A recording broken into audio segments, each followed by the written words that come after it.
शेतकऱ्यांसाठी 31,628 कोटींचं पॅकेज जाहीर करण्यात आले। दुष्काळाबाबतच्या सर्व उपाययोजना लागू करण्यात आल्या।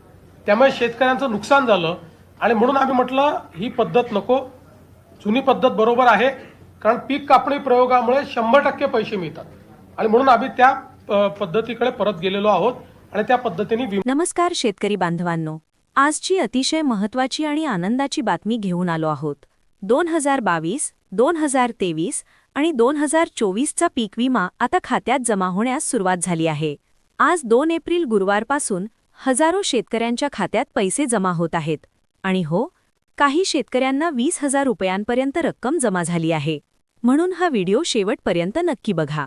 मित्रांनो, पीक विमा योजनेत खालील शेतकऱ्यांना पैसे मिळत आहेत।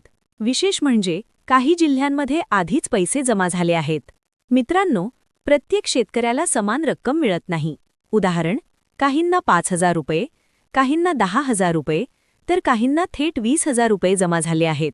हे सर्व अवलंबून आहे पिकावर, नुकसानावर, विमा पॉलिसीवर। तुमच्या खात्यात पैसे आले का हे तपासण्यासाठी नंबर 1 बँक पासबुक अपडेट करा, नंबर 2 मोबाईल SMS तपासा, नंबर 3 ऑनलाईन बँकिंग वापरा।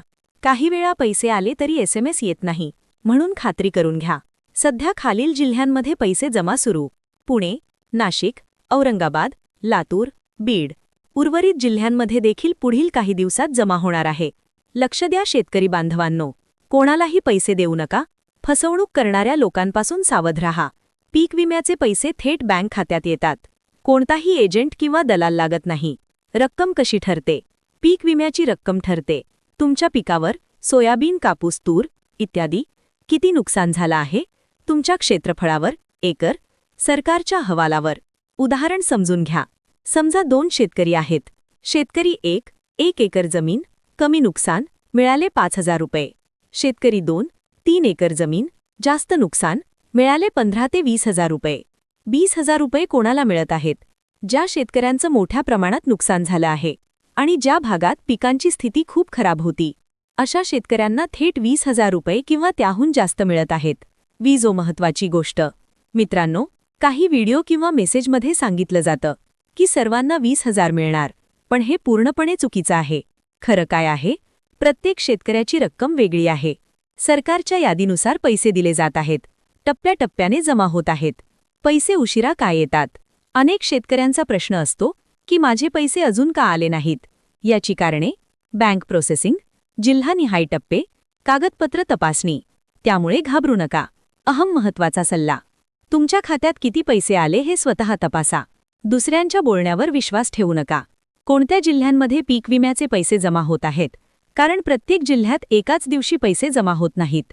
सुरू झालेले जिल्हे: सध्या काही जिल्ह्यांमध्ये पैसे जमा होण्यास सुरुवात झाली आहे। पुणे, नाशिक, औरंगाबाद, लातूर, बीड या भागातील अनेक शेतकऱ्यांच्या खात्यात पैसे जमा झाले आहेत। सॅक्रीवरीत जिल्हे: जर तुमचा जिल्हा वरच्या यादीत नसेल तर काळजी करू नका। पुढील काही दिवसात टप्प्याटप्प्याने सर्व जिल्ह्यांमध्ये पैसे जमा होणार आहेत।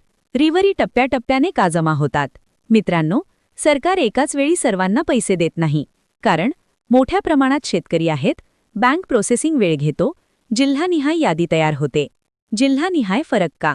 कारण प्रत्येक जिल्ह्यात वेगवेगळी पिके असतात, कुठे सोयाबीन, कुठे कापूस, कुठे तूर।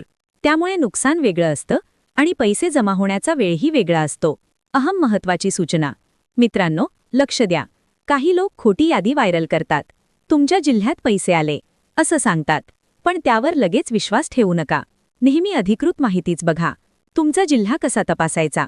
सरकारी वेबसाईट, बँक अपडेट, स्थानिक तलाठी किंवा कृषी कार्यालय इथेच खरी माहिती मिळते। मित्रांनो, ही माहिती तुमच्या इतर शेतकरी मित्रांपर्यंत नक्की पोहोचवा। व्हिडिओ आवडला असेल तर लाईक करा, शेअर करा, चॅनलला सबस्क्राईब करा। धन्यवाद।